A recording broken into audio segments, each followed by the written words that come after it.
What's up, Commanders fans? Welcome back to Commanders HQ, where we're always pushing to bring you deeper insight, stronger reporting, and that insider-style conversation that keeps our community growing.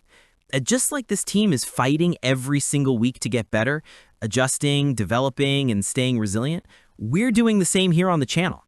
So before we jump into today's huge update involving Jaden Daniels' return to full practice, the surprising locker room fallout with Darnell Savage, and what it all means for the final stretch of this season, do me a favor. Hit that like button right now. It helps more Washington fans find the channel and keeps our community thriving. Official Washington Commanders gear, fresh new drops, and exclusive items, all in the link below. Check it out. All right, let's get into it, because this is one of the biggest updates of the entire season. Commanders fans, we finally have the news we've all been waiting for. Jaden Daniels was a full participant in practice. Let that sink in. From not cleared for contact, to limited practice, to now, just weeks after a terrifying elbow injury, full participation. That's not just progress, that's a statement. This team posted the update themselves, and it sent a jolt through the entire fan base. Washington is sitting at 3-9, out of playoff contention, dealing with injuries up and down the roster, and yet their franchise quarterback is grinding, pushing, fighting to get back on the field. But here's where things get interesting. Just because Daniels practiced doesn't mean he'll play in Week 14 against the Vikings. And honestly, there's a real debate here.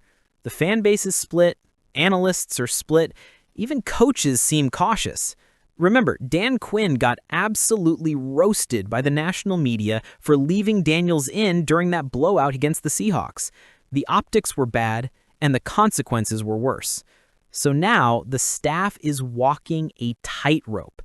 They want to protect their franchise QB, but they also want him to continue learning, continue developing, and continue gaining reps with the offensive weapons they expect to rely on going into 2026.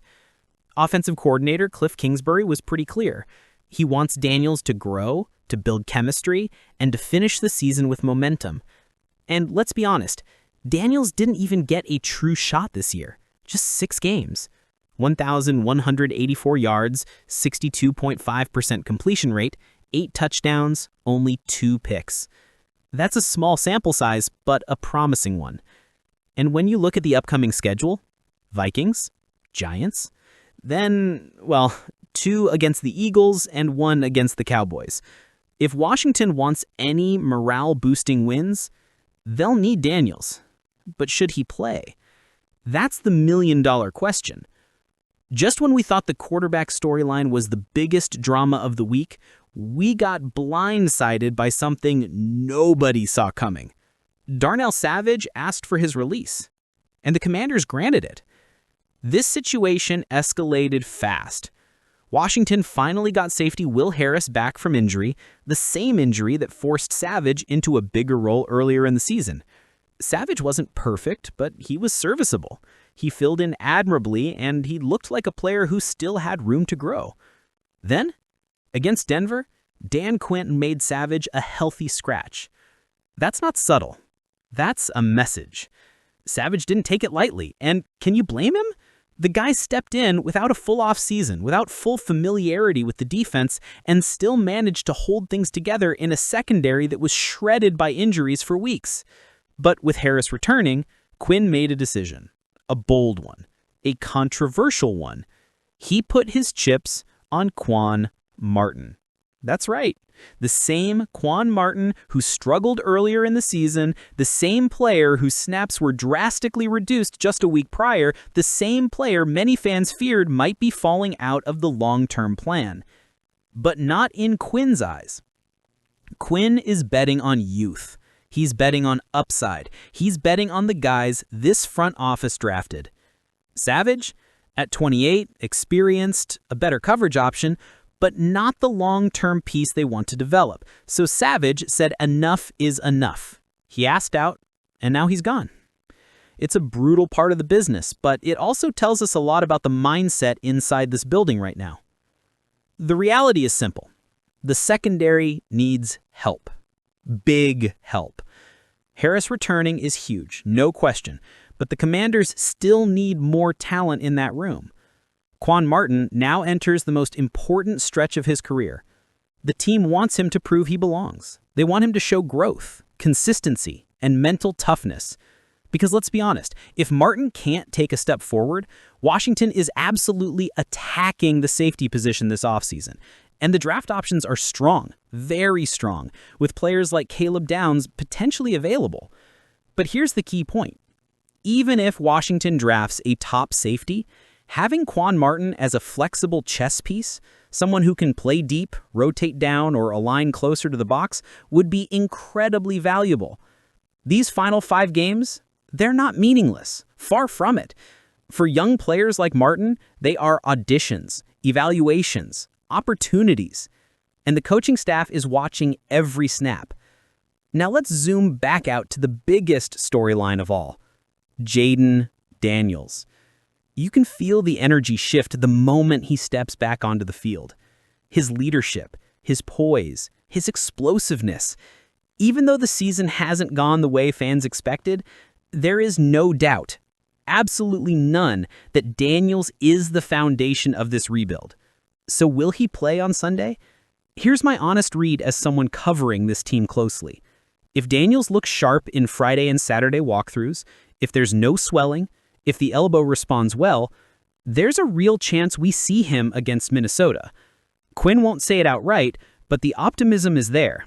Kingsbury wants it, the locker room wants it, and I think quietly, Daniels wants it too. But the team knows the risk. If he aggravates the elbow now, you're potentially compromising off-season training, and that matters way more than a Week 14 matchup. So Washington is balancing development versus protection, one of the toughest decisions any coaching staff can make. Commanders fans, the next month is going to tell us a lot about the future of this franchise. Jayden Daniels returning to full practice is a massive step in the right direction. Darnell Savage leaving shows us that this staff is committed to youth and long-term pieces. Quan Martin has 5 games to prove he belongs. Will Harris is back. Players are finally getting healthy.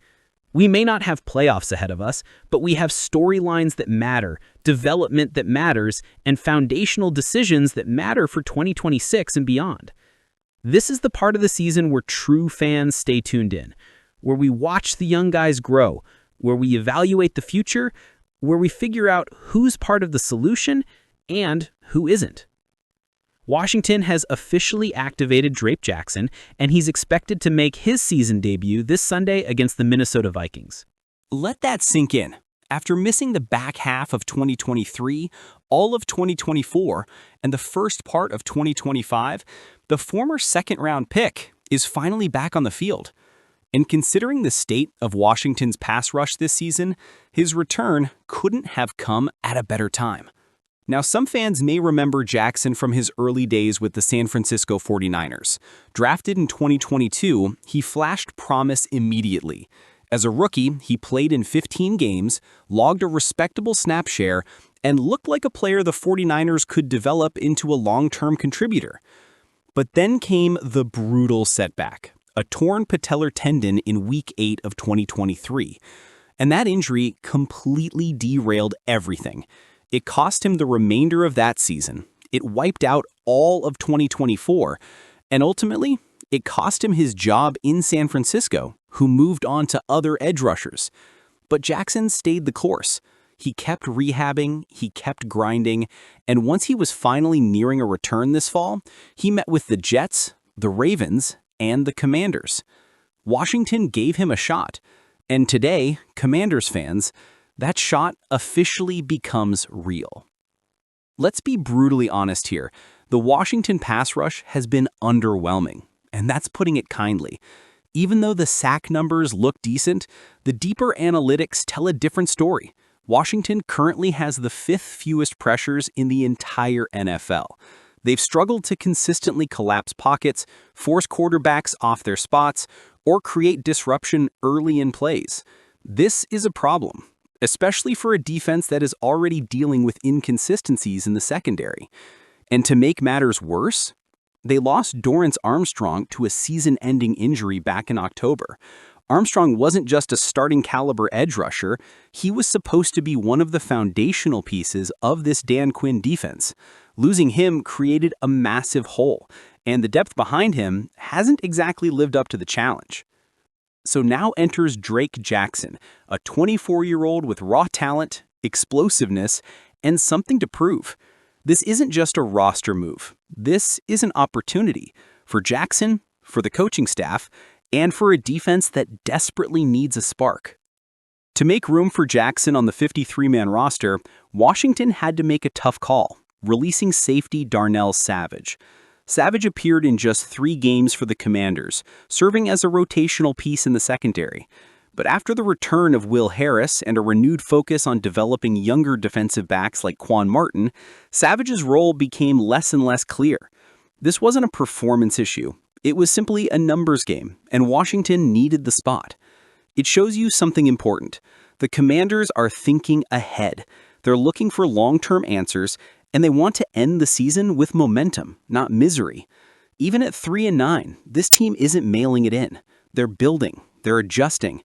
They're trying to find pieces that fit Dan Quinn's future vision. And if Drake Jackson can become even a part of that vision, it changes everything for this defensive front going into 2026. But now I want to hear from you, Commanders Nation. Would you play Jaden Daniels in Week 14? Or would you protect him for the rest of the season? And what do you think about the Darnell Savage situation? Did the team make the right call?